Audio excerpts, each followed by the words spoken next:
عاملين ايه؟ انا النهارده مش هعمل اكل جديد، كان عندي بواقي اكل من امبارح كنت عامله رز بالكبد وقوانص. تمام. ما صورتش، كنت تعبانه شويه ما عرفتش اصور. كنت عامله بطاطس، صينيه بطاطس، وكنت عامله ملوخيه. فامبارح الملوخيه غطت على البطاطس. تمام. فالبطاطس قعدت النهارده زي ما هي، يعني ارميها؟ اكيد لا، مش هرميها. هنعمل ايه؟ هنعمل قعده تدوير للاكل. فطبعا البطاطس مش هتاكل لوحديها، فاعمل جنبيها حبه رز بشعريه. تمام. وهنعمل ايه؟ نحط جنبيها البطاطس. ويا جماعه مش لازم كل يوم لحمه وفراخ يعني.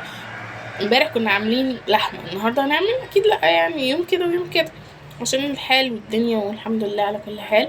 بس طبعا يعني الظروف مش زي الاول ان كل الناس تقدر تعمل كل يوم لحمه وفراخ او كل يوم تطبخ. فاهميني؟ احنا في رمضان والخير كتير ما شاء الله، بس اللي هو مره كده ومره كده. تمام. ده بقى كنت عايزه اوريهولكم، ده عرق سوس. انا عارفه ان في ناس كتير ما بتحبوش بجد، بس ده من اكتر المشروبات اللي البيت كله عندنا هنا بيعشقها.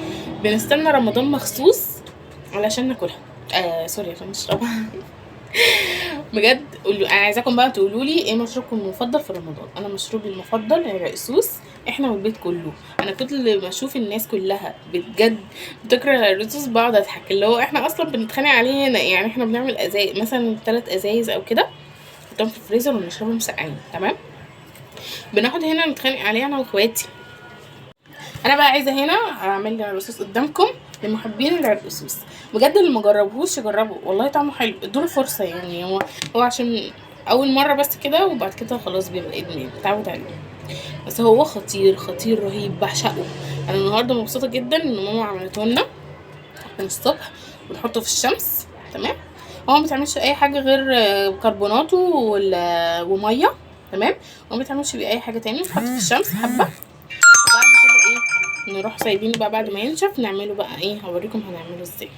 انا بقى نسيت اقول لكم النهارده ان كل سنه كل ام طيبه بمناسبه يوم الام. انا بقولش عليه عيد الام، بقول عليه يوم الام لان هو يوم مميز لكل امهاتنا. كل سنه وانتم طيبين، كل سنه وانتم بخير، كل سنه وانتم منورين حياتنا. كل سنه وكل ام شايله بيتها وزوجها وولادها. كل سنه وانتم طيبين. كل سنه وانتي في وسطينا يا ست الكل. انا النهارده تمام. قلت بقى ان انا زي ما قلت لكم هعمل ايه، رز جنب البطاطس بتاعت امبارح. انا ما عملتش فيديوهات زي كده قبل كده، بس حبيت ان انا يعني اقترح عليكم افكار ان احنا ممكن. طبعا الناس كلها ممكن تكون الناس كلها بتعمل كده، بس في ناس كمان ما تعرفش. فانا حبيت ان احنا اعمل فيديو زي دي كده واغير مع بعض. فانا هنا ما كانش عندي شعريه. اعمل ايه؟ اسكت. لا طبعا مش هسكت. رحت كان عندي لسان عصفور، بحب اعمله بالرز جدا، بيكون خطير يا جماعه بجد. بيبقى تحفه مش خطير. فانا هنا بقى قلت بقى لازم اطلع مواهبي واتصرف. اكيد مش هقعد بقى اختار ومش هعمل شعريه ومش عارفه ايه كده. فكنت عايزه اعمله محمر، رز محمر اللي هو حبايه حبايه يعني.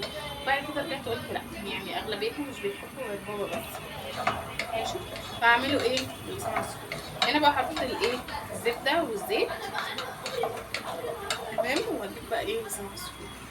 حطينا بقى لسان عصفور زي ما انتم شايفين. بصوا هو هقولكم على حاجه. يعني جربت ان من الاحسن ومن الافضل ان احنا نعمل اكل يوم بيوم. ليه بقى؟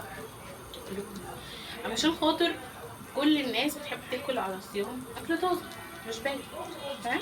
فلما يكون اكل يوم بيوم نعمل مثلا النهارده قليل وعلى قد الفطار بس. انما كده كده احنا ما بنتسحرش بيه، قليل الحاجات اللي بنتسحر بيها. تاني يوم نجدد. مثلا لو هنعمل مثلا صينيه بطاطس، بدل ما نعمل صينيتين بطاطس نعمل صينيه واحده النهارده وصينيه بكره. او مثلا نغير نعمل اكله تانية اللي هو تبقى على قد. في نفس الوقت التكلفه هتكون بسيطه، وفي نفس الوقت هيكون الاكل طعمه احسن. تمام. احنا عشان طبعا امبارح ما كناش نعرف ان كنا اصلا عاملين البطاطس، عملنا حبه ملوخيه غطت على البطاطس. تمام. فقلنا بقى النهارده نعمل جنبيها شويه رز ونحيي الطبخه بتاعتنا. لان البطاطس ما اتاكلتش يعني، كانت خطيره بصراحه، بس الملوخيه غطت عليها جامد. تمام. وكمان كان جنبيها رز بالكبد وقوانص، فما ما كانوش لايقين يعني ما كانوش مناسبين ان احنا ناكل بطاطس اكتر. تمام. فالنهارده بقى حبيت ان انا اعمل لهم ايه، حبه الايه الرز دول. ماشي.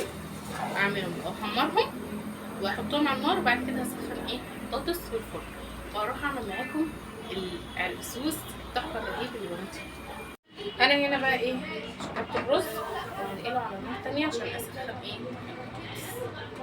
اهي البطاطس. لسه مطلعاها من التلاجة وهحطها بقى ايه في الفرن دلوقتي. انا بحب اسخنها في الفرن قوي عشان بتبقى طعمها ما بيتغيرش زي على العين البوتاجاز. بصوا بقى. تمام. احنا بنعمل العرقسوس ازاي؟ بجيب اي فوطه عندي ماشي، وبحط فيها العرقسوس كده بفضي ماشي، وبربطه من هنا وبربطه من هنا كده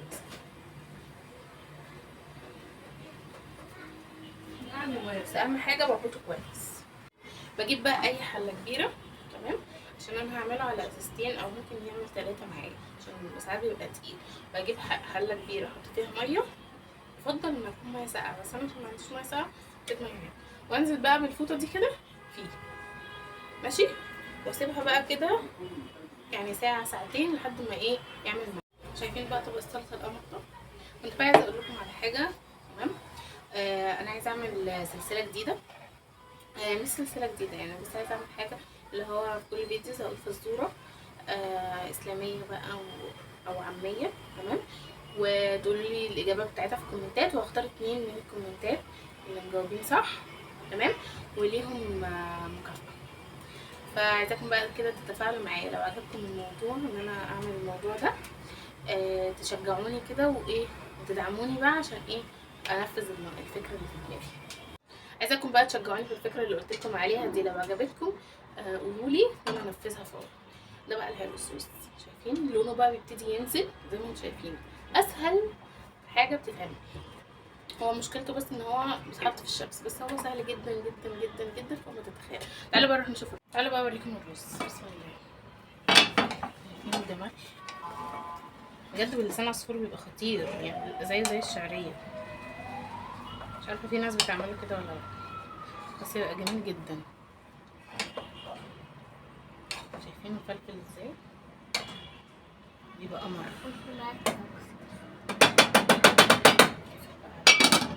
تعالوا بقى اوريكم. شايفين بقى ده فول مدمسينه في البيت. شايفين الجمال ده؟ طريقته سهله جدا، وعايزه برضو ابقى اوريه لكم في يوم سحور اوريكم بيبقى عامل ازاي. بس بقى هقول لكم على الطريقه. اهم حاجه شايفين لونه؟ مش حاطين له لون ولا اي حاجه خالص، لونه رهيب. والفوله بتبقى مستويه جدا جدا، بتبقى مزبده كده، بيبقى عامل زي الزبده بالظبط. ده بقى بتجيبيه من بالليل. تمام. لو انت مثلا عشان احنا في ايام الصيام دلوقتي، بتجيبي الفول من بالليل تنقعيه في ميه لحد الصبح. تمام. فبعد كده بروح بقى حطاه على النار. بتروحي بقى جايبه ايه القدره بتاعتك دي، تمام، بتاعت الفول او الحاجه اللي هتدمسي فيها يعني، تحطي فيها الفول وتحطي عليه الميه بتاعته، تديله ميته تبقى زياده. تمام. عشان هو هيقعد على النار كتير. وبعد كده بتحطي معاه قطايه وبتعصري معاه ليمونه. ماشي. احنا الاول كنا بنحط الليمونه سليم، بس بعد كده حسيت ان الليمون السليم بيمرر فيه، بيديله مراره كده مش لذيذ. لكن لما تعصريها بتديكي طعم حلو قوي. وقرن فلفل بقى احمر، يا لهوي على الجمال بجد، بيبقى رهيب. تمام. وبتسيبيه على النار حوالي 4 ساعات 5 ساعات على حسب. بتسيبيه من الصبح مثلا لحد ايه لحد ما يستوي خالص خالص، بيكون كده. ممكن مثلا يقعد معاكي 4 ساعات او 5، الحدود دي يعني. بتسيبيه على نار هاديه زي الشمعه ماشي، وبتسيبيه براحته لحد ما ايه يستوي معاكي ويبقى مزبط. بتلاقي الفولايه كده ما شاء الله اللهم بارك، بتكون ما شاء الله مزبده جدا جدا. وبيكون لونه زي ما انتم شايفين، لونه فاتح، مش بيبقى غامق بقى ولا كده. انتوا عارفين بقى بتوع الفول والطعميه وكده بقوا بيستعبطوا، بقوا بيدونا حبه قد كده في الكيس. فليه نعمله احسن في البيت؟ وطبعا البيت احلى بكتير، ونظافه وجمال بجد رهيب. جربوا الطريقه دي وان شاء الله. شايفين شكل البطاطس؟ بجد لو جربتوها البطاطس مثلا انتوا عاملينها من امبارح وحابين تسخنوها النهارده زي ما انا عملت كده، حطوها في الفرن بجد بتطلع زي كأنك لسه عاملاها حالا. شايفين شكلها رهيبة، وطعمها ما بيتغيرش ولا بيبقى فيها اي حاجة، كأنك لسه عاملاها طازة. جربوها كده وقولوا. وهنا بقى بحضر لكم ايه الكوبايات عشان الساعة 5:15 يا جماعة. لازم بقى ايه ان انا اكون خلصت كل حاجة. عملت السلطة وعملت الرز وعملت البطاطس سخنتها وكده. اكلة النهاردة خلصت معايا. عايزة بقى اقول لكم باي باي مع ميار شو، وفكروا في الفكرة اللي قلتها لكم، ولو عجبتكم قولولي في الكومنتات عشان انفذها فورا، وبجد هيبقى في ناس ليها جوائز كتير. ويكون الفيديو جديد مع ميار شو. باي.